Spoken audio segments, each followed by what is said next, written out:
Good morning, guys. Welcome back to the channel.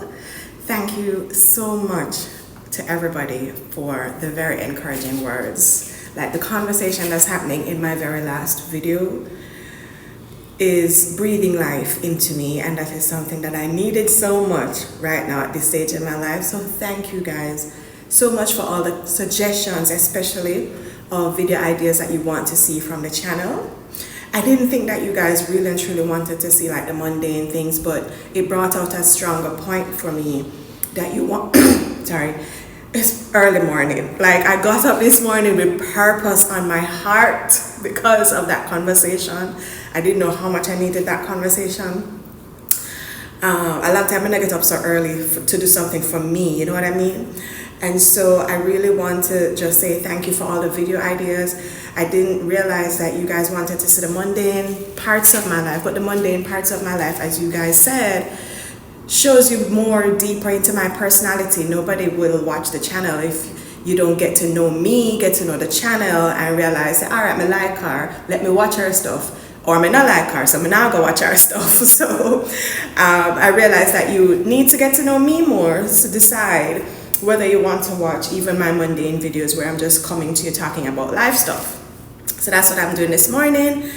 But you know, I still have to throw something in there. So what am I doing today? Every time I do a video down here, I'm reminded that I have no furniture in the bottom level of my house yet.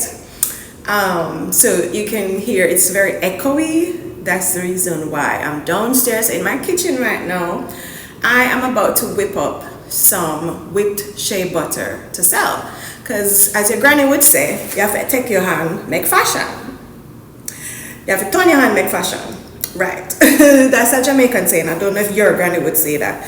But it just means that when the going gets rough, the rough gets going. And so I have had to find different ways and means to try and make some income for myself. A lot of you guys complimented the curls. Thank you. One of the ways that I maintain my curls, if you go back maybe 6-7 years on this channel, you will see some content of me. I'm always in the kitchen. Like I tell people all the time, what maintains my hair is the same thing that I eat. So I make my own deep conditioners. And I make my own whipped shea butter creations. The deep conditioners I cannot sell because unless I will sell them to people who are doing their hair this week, because I make them with organic ingredients that you find in your fridge. Like I make them with fresh avocado, fresh mayonnaise, eggs, aloe vera, which is why I have an aloe vera plant outside of my house right now, because anywhere I live I have to have an aloe plant because I put aloe in my hair. It softens and moisturizes my hair. So, you know, my deep conditioner, I can whip up a batch for you and sell it to you if you're going to do your hair this weekend. But my whipped shea butter, I use it after I wash my hair and then I put in whatever leave-in conditioner that I have. I use my whipped shea butter to seal in that moisture. So I have to whip it because I can't just use regular shea butter. It's too heavy for my curls, but it is light enough to, so when I whip it, it's light enough to actually soften and seal in the moisture in my hair. And Munchkin Hair loves it too, so it's a product that works for both of us. I love it. I started to sell it so that I could make some money, so that we could eat some food. So I am going to whip up a batch today and you can watch me create it. I won't be talking while I'm actually making it because I don't want to talk over the people them products, especially since these are ones that I'm going to be selling. But I'll show you the ingredients and I'll show you my process and I'll show you the end product of what it looks like, what it feels like, what it smells like, because it smells yummy. It don't really smell yummy. It smells very nice because this one is like a citrusy one that I'm making with citrus essential oils. Citrus essential oils help to kind of brighten your skin. So it's a double product. You can use it in your hair, you can use it on your skin. I like to use it on my skin, especially, you know, around them parts so we kind of get rough, and on my feet. I use it even on my face at night because, you know, it's a little heavy for a daytime moisturizer.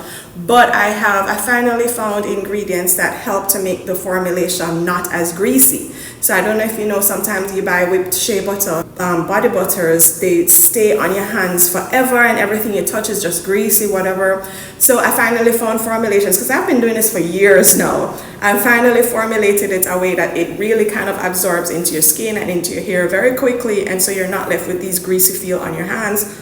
Love it. So let's whip up a batch for a few customers who have indicated that they want some today. So it's whipped shea butter, so I'm going to be using this little cheapy beater to whip it all together. I need to get a high-powered one if I'm going to keep doing this, which I don't want to keep doing. This is not a business idea that I have for long term. It's just something I'm using to raise money right now.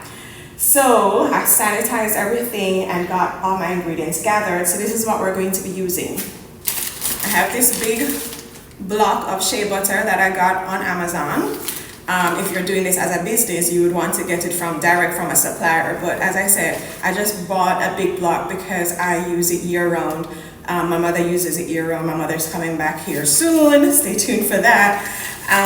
So, I keep this on hand, but I'm going to use it up now to make some products for my people. Again, I got this from Amazon. I use sweet almond oil because I want it for my hair and my body, and coconut oil breaks me out badly, so I cannot use it anywhere close to my face. Coconut oil also makes my hair very crunchy, so when you become a natural, you start to use different products and figure out real fast what works and what doesn't work for you. Yeah, coconut oil doesn't work for me. Some people like it, so I'm going to make a batch with coconut oil so that I can sell those to the people who like it and stop using up my sweet almond oil, because sweet almond oil is very, very good for your skin and your hair too, but it's very, very good for your skin, so I like to use this oil. I'm going to use some vitamin E oil in there that will help it to stay fresh, but this vitamin E oil also helps. It says anti-aging, stretch marks, wrinkles and fine lines, scars, promotes skin elasticity, evens skin tone,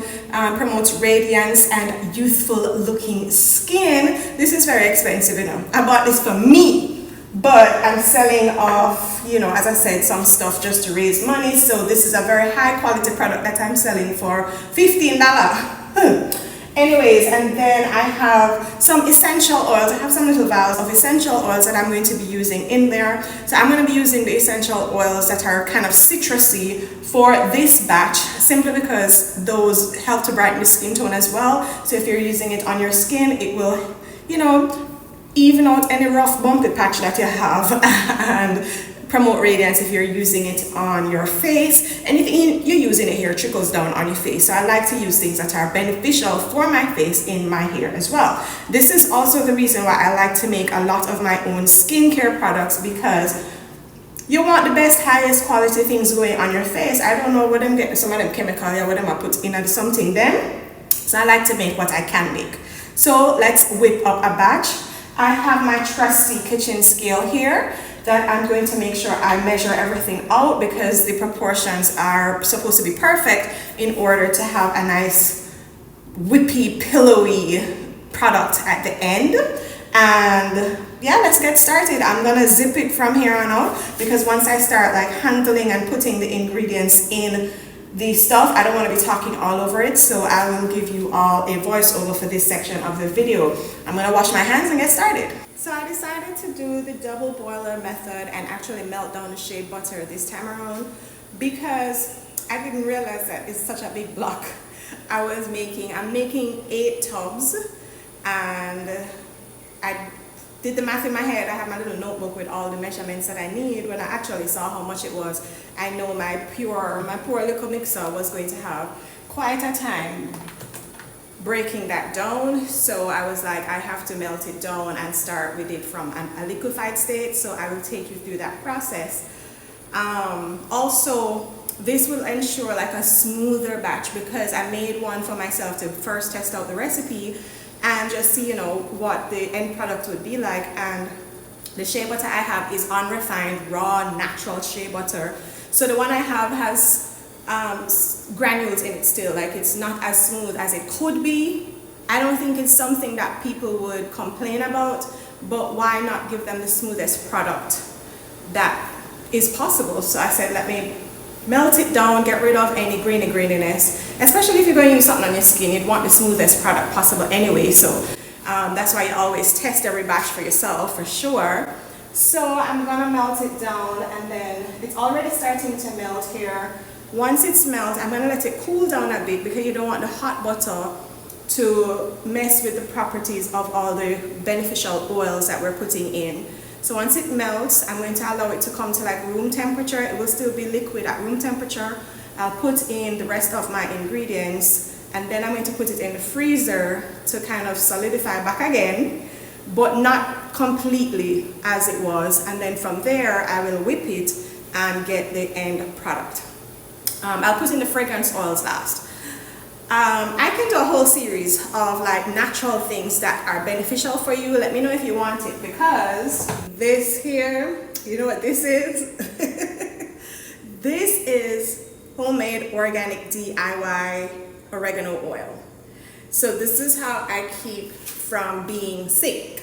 And anytime Munchkin says she feels something in her throat or it hurt her, or belly hurt her, oregano oil. Oregano oil is one of the strongest antibacterial, what is the word I'm looking for? Antibiotic is the word I was looking for. This is one of the strongest natural antibiotics you can take.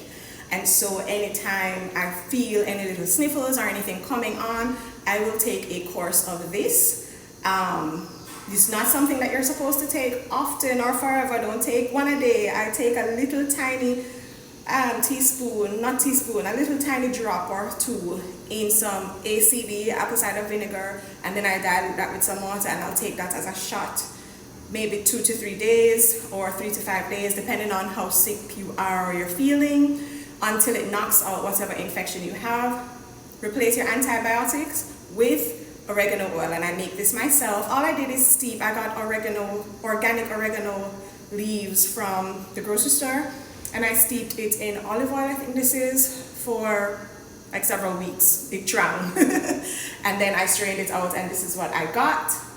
And then if you're taking antibiotics, you need probiotics, and I get that with my kefir yogurt that I make every single day. I have a video on here about that already, but if you want me to do a dedicated video on that, you can let me know, because it was me making kefir but talking about something else. So the video isn't called, you know, make kefir with me or something like that. So you won't know where to go find it. So if you want me to do that, let me know. Kefir is one of the strongest probiotics there is. It's like 3 to 5 times stronger than regular Greek yogurt.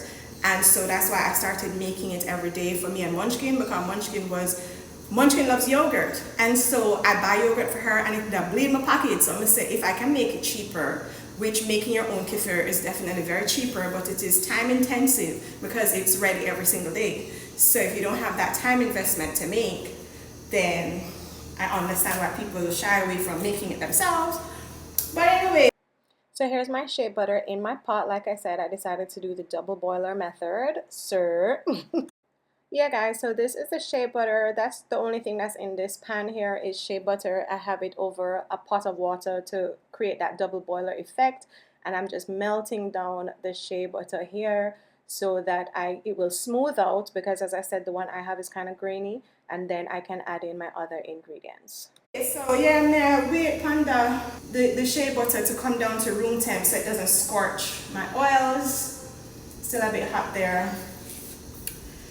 Now, the next thing that I need to get on for myself is my iron intake, because my anemia girlies know that, you see this? I don't know if you can see in there. I just fill it with water, so I don't want to tip it over too much. I just fill it with water, but it's also filled up to here with ice cubes that I make. Let me tell you something. I fill this with ice probably 2 to 3 times a day, and I sit down there and I'm just chomping ice. My teeth them soon drop out of my head. Like I've forever since I've been eating ice. No matter how much I take iron tablets, I still eat ice. I know I need to get natural sources of iron more, which means I really and truly need to be eating more red meat. But alright, here we are, eating the ice. I will circle back when the shea butter has cooled down a bit. Then, you know, since I nearly leave the some in the freezer too long, this is what it looks like. After 1 hour, thankfully it wasn't as frozen, it wasn't a solid block as it looks like here, because when I poked a hole in it, I could see that the middle was still liquefying. It's still gone a little further than I wanted, but that's fine. We're gonna whip it up.